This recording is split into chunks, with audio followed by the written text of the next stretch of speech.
दोस्तों, आज जो कहानी मैं आपको सुनाने जा रहा हूँ वो सिर्फ एक स्पोर्ट्स फिल्म नहीं है। ये एक आंदोलन है। ये एक इंसान की वो जंग है जो उसने मैदान के बाहर भी उतनी ही शिद्दत से लड़ी जितनी अंदर। साल था 2013 जब हॉलीवुड में एक फिल्म आई।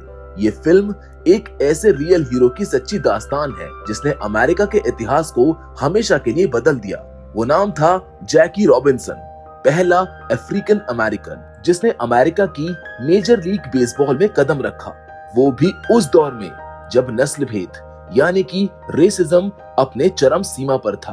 और इस किरदार को जिया था हमारे सबके चहेते Black Panther fame Chadwick Boseman ने, जिन्होंने इस फिल्म में ऐसी परफॉर्मेंस दी कि हर दिल को छू गई। ये कहानी है सपनों की, संघर्ष की और उस हिम्मत की जो नफरत और नाइंसाफी को पीछे छोड़ इतिहास रच देती है। तो अगर आपको लग रहा है कि ये सिर्फ एक खिलाड़ी की बायोपिक है तो रुकिए, क्योंकि आगे जो आप सुनेंगे वो आपको झकझोर देगा। तो चलिए जानते हैं जैकी रॉबिन्सन की वो कहानी जिसने सिर्फ एक खेल को नहीं बल्कि पूरी सोच को बदल दिया। Hollywood silver screen presenting 42। कहानी की शुरुआत होती है अमेरिका के साल 1945 से। इस वक्त तक सेकेंड वर्ल्ड वॉर खत्म हो चुका था और कई सैनिक वापस लौटकर बेसबॉल टीमों में शामिल हो चुके थे। अब अमेरिका के लिए बेसबॉल सिर्फ एक खेल नहीं बल्कि देशभक्ति और एकता का प्रतीक बन चुका था। लेकिन अफसोस की बात ये थी कि नस्ल भेद यानी रेसिज्म अब भी जोरों पर था। गोरे और काले लोगों की बस्तियां, स्कूल, यहाँ तक कि वॉशरूम तक अलग अलग थे। बेसबॉल की दुनिया भी इससे अछूती नहीं थी। गोरे खिलाड़ी मेजर लीग में खेलते थे जबकि ब्लैक पीपल नेग्रो लीग तक सीमित थे। इसी साल एक शख्स इस सिस्टम को हमेशा के लिए बदलने की तैयारी कर रहा था। उसका नाम था रिकी। वो खुद कोई खिलाड़ी नहीं था बल्कि एक समझदार और दूरदर्शी बिजनेसमैन था।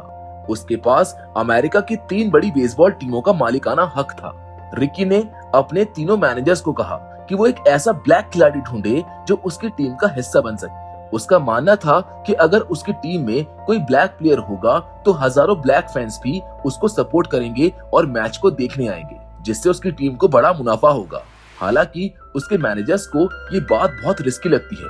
उन्हें डर था कि अमेरिका के फैंस और बाकी खिलाड़ी शायद इस फैसले को स्वीकार नहीं करेंगे और हो सकता है कि इससे पूरी टीम ही बर्बाद हो जाए। मगर रिकी अपने फैसले पर अडिग था। उसने कहा कि उसके लिए खिलाड़ी का टैलेंट मायने रखता है, ना कि उसका स्किन का रंग। उसके मुताबिक पैसा ब्लैक से आए या व्हाइट से, उसका रंग एक ही होता है। अब ऐसे ही एक रात दूर कहीं नेग्रो लीग का एक मैच चल रहा था।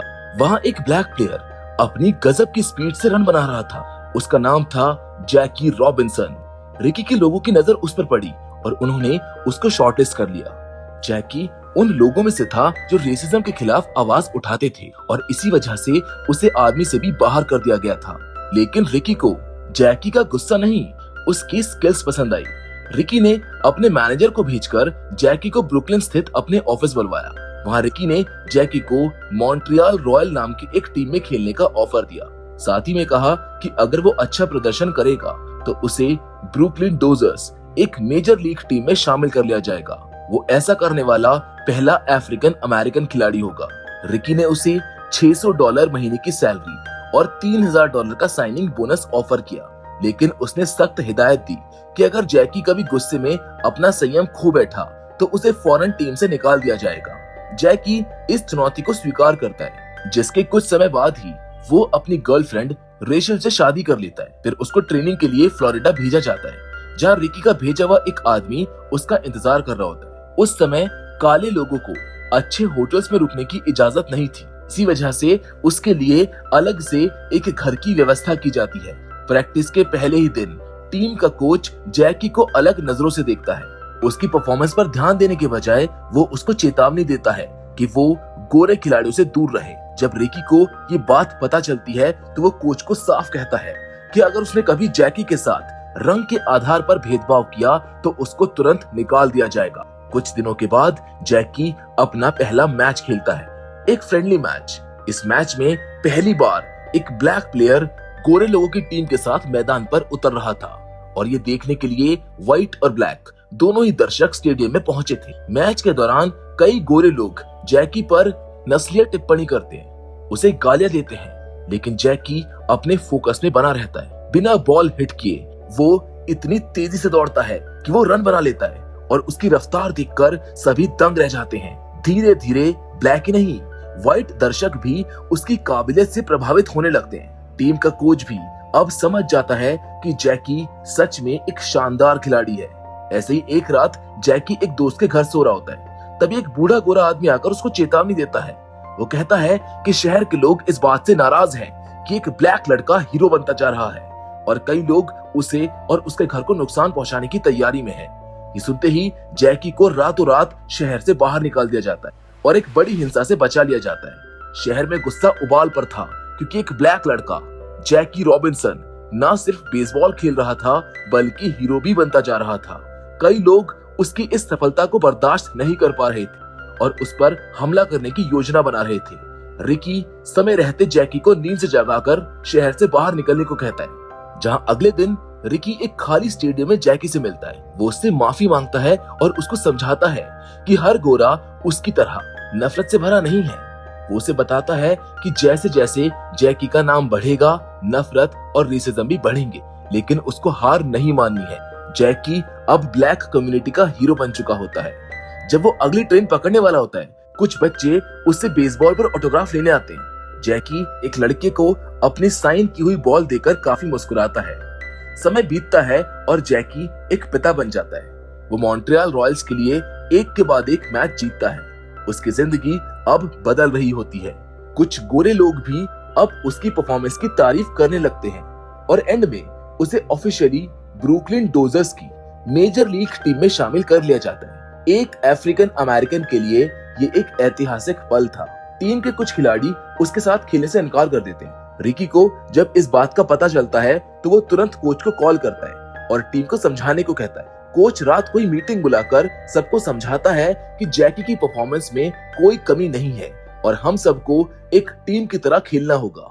कुछ प्लेयर्स इसका विरोध करते हैं, लेकिन कोच साफ कहता है, मुझे फर्क नहीं पड़ता कि तुम क्या सोचते हो, मुझे वर्ल्ड सीरीज जीतनी है और अगर जैकी इसके लिए बेस्ट है तो वो जरूर खेलेगा।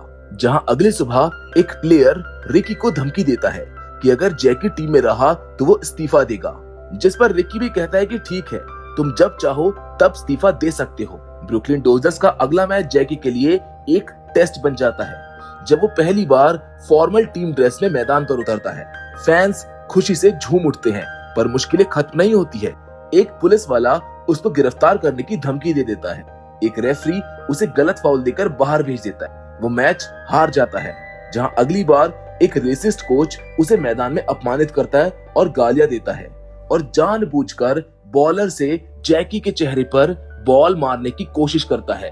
जैकी का गुस्सा अब काबू में नहीं रहता, लेकिन वो खुद को किसी तरह कंट्रोल करता है। हॉल में जाकर वो अपना बैट दीवार पर मारकर तोड़ देता है और फूट फूट कर रोने लगता है। रिकी उसको समझाने आता है, लेकिन जैकी कहता है कि अब और नहीं सहा जा रहा है।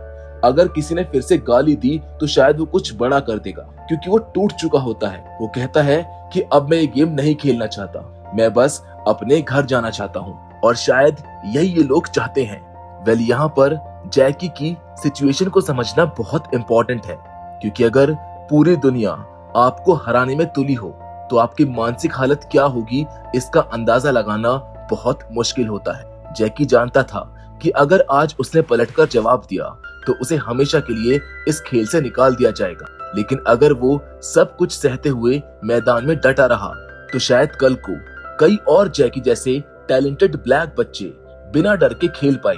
शायद आज की गालियां कल की तालियों में बदल सकती हैं। यही सोचकर जैकी मैदान पर लौट आता है, पर वो कोच फिर से उसके पास आकर और भी भद्दी गालियां देने लगता है। तभी जैकी की टीम का एक खिलाड़ी हिम्मत दिखाकर उस कोच के सामने आ जाता है और उसको चुप रहने को कहता है। माहौल गर्मा जाता है, लेकिन पहली बार जैकी के लिए किसी ने आवाज उठाई होती है। उसी आवाज से जैकी को भी ताकत मिलती है और वो मैदान पर वापसी करता है। इस बार शानदार बैटिंग करते हुए वो होम रन भी बनाता है। जैकी की परफॉर्मेंस से उस कोच का मुंह बंद हो जाता है और मीडिया भी इस रेसिस्ट हरकत को उजागर कर देती है। टीम की बदनामी इतनी होती है कि टीम का ओनर कोच को जैकी से माफी मांगने को कहता है।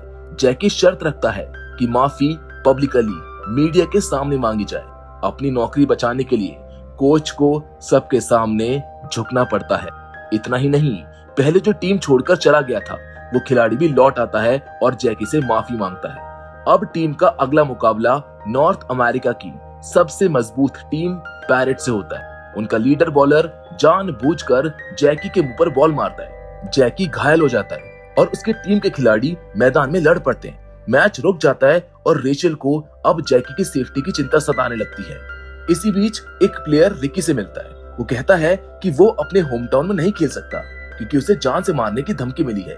रिकी मुस्कुराता है और उस प्लेयर को वो खतों का ढेर दिखाता है जो जैकी, उसकी पत्नी और बच्चे को रोज मिलते हैं। जैकी हर खतरे को नजरअंदाज कर टीम के लिए जान लगाता है। ये देखकर वो प्लेयर भी गर्व से भर जाता है। मैच के दिन जैकी के मैदान पर आते ही ऑडियंस फिर से उसका मजाक उड़ाती है, लेकिन अब पीवी खुद उसके पास आकर पहले की गलती के लिए माफी मांगता है और सबके सामने उसके कंधे पर हाथ रखकर ये दिखाता है कि जैकी अब सिर्फ ब्लैक प्लेयर नहीं बल्कि ब्रुकलिन डोजर्स टीम का एक अहम हिस्सा है। जैकी फिर से रन बनाता है और जब फील्डिंग की बारी आती है तो एक बैट्समैन उसके पैर पर स्पाइक्स मार देता है। जैकी दर्द से कराह उठता है, लेकिन फिर भी वो खड़ा हो जाता है ताकि रेफरी उसको बाहर ना भेजे और आखिरकार ब्रुकलिन डोजर्स इतिहास में पहली बार वर्ल्ड सीरीज के फाइनल में पहुंच जाती है। इलाज के दौरान जैकी रिकी से पूछता है कि जब उसके पास दुनिया के सबसे टैलेंटेड व्हाइट प्लेयर्स को खरीदने की ताकत थी तब भी उसने उसको क्यों चुना। रिकी भावुक होकर जवाब देता है कि वो खुद भी कभी प्लेयर था। कॉलेज में एक शानदार ब्लैक खिलाड़ी को सिर्फ उसके रंग की वजह से मैदान से निकलते देखा था उसने। उस दिन वो कुछ नहीं कर सका था, लेकिन आज जब उसके पास पावर और रिसोर्सेज हैं, वो अपने उसी गिल्ट का सामना करना चाहता है। और यही वजह है कि उसने जैकी को वो मौका दिया जो वो बरसों पहले किसी और को नहीं दिला सका था। और वो लगातार इस कोशिश में लगा रहा कि सिर्फ डिजर्व करने वाले खिलाड़ी ही उसकी टीम का हिस्सा बने, फिर चाहे वो ब्लैक हो या फिर व्हाइट। जैकी को जब ये बात पता चली तो उसके मन में उस इंसान के लिए इज्जत और बढ़ जाती है। ठीक होने के बाद जैकी ब्रुकलिन डोजर्स के लिए फिर से मैदान पर उतरता है और कई शानदार मुकाबले जीतता है। अब मैदान में मौजूद ब्लैक और व्हाइट दोनों ही कम्युनिटी के बच्चे उसके दीवाने हो जाते हैं। और फिर आता है वो मोमेंट जब जैकी एक बार फिर उसी पिचर का सामना करता है जिसने पहले उसके चेहरे पर बॉल मारी थी, लेकिन इस बार जैकी ना तो डरता है और ना ही किसी दबाव में आता है। उसी बॉल पर वो जोरदार होम रन मारता है और ना सिर्फ मैच बल्कि बेसबॉल के पूरे इतिहास और समाज की सोच को एक झटके में बदल देता है।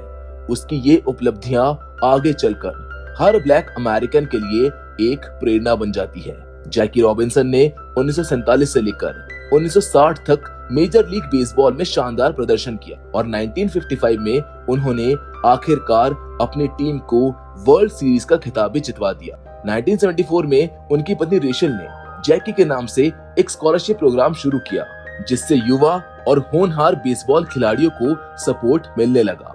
बेन चैपम, वही कोच जिसने कभी जैकी को नीचा दिखाया था, बाद में खुद लीग से बाहर कर दिया गया और उसे कभी वापसी का मौका नहीं मिला। वो 8 साल का छोटा बच्चा जो जैकी का सबसे बड़ा फैन था, आगे चलकर एक प्रोफेशनल प्लेयर बना और 1969 में खुद भी वर्ल्ड सीरीज का हिस्सा बना। जैकी की इनक्रेडिबल सर्विस के लिए 1967 में उन्हें खास तौर पर सम्मानित किया गया और 1984 में उन्हें national baseball hall of fame में जगह दी गई, जहां दुनिया के सबसे महान खिलाड़ियों को सम्मानित किया जाता है। उनकी जर्सी का नंबर 42 आज भी एक लेजेंड का सिंबल है। हर साल मेजर लीग के सारे खिलाड़ी जैकी की हिम्मत और संघर्ष को याद करते हुए यही जर्सी पहनते हैं। तो दोस्तों, ये थी कहानी उस इंसान की जिसने सिर्फ एक बैट और बॉल से नहीं बल्कि अपने हिम्मत, सब्र और सच्चाई से इतिहास लिखा। जैकी रॉबिन्सन सिर्फ एक बेसबॉल प्लेयर नहीं था, वो एक क्रांति था, एक आशा था उन सब के लिए जिन्हें सालों से दबाया गया था, रोका गया था, वो भी सिर्फ उनके रंग की वजह से। उसने मैदान पर जितनी जीत हासिल की उससे कहीं ज्यादा दिलों में जगह बनाई और यही वजह है कि आज भी उसका जर्सी नंबर 42 मेजर लीग में सिर्फ एक नंबर नहीं बल्कि सम्मान का प्रतीक बन चुका है। जैकी ने साबित कर दिया कि अगर हौसला हो तो दुनिया की कोई भी ताकत तुम्हें रोक नहीं सकती है। अगर आपको ये कहानी दिल से छू गई हो तो इस वीडियो को लाइक जरूर करें। कमेंट में बताएं कि आपको जैकी की किस बात ने सबसे ज्यादा इंस्पायर किया। और ऐसी ही सच्ची मोटिवेट करने वाली कहानियों के लिए आप हमारे चैनल को सब्सक्राइब भी कर सकते हैं। पर फिलहाल तो आज की इस वीडियो में बस इतना ही, लेकिन हम फिर से जरूर मिलेंगे, और वो भी एक और नई इंटरेस्टिंग कहानी के साथ। पर तब तक के लिए धन्यवाद।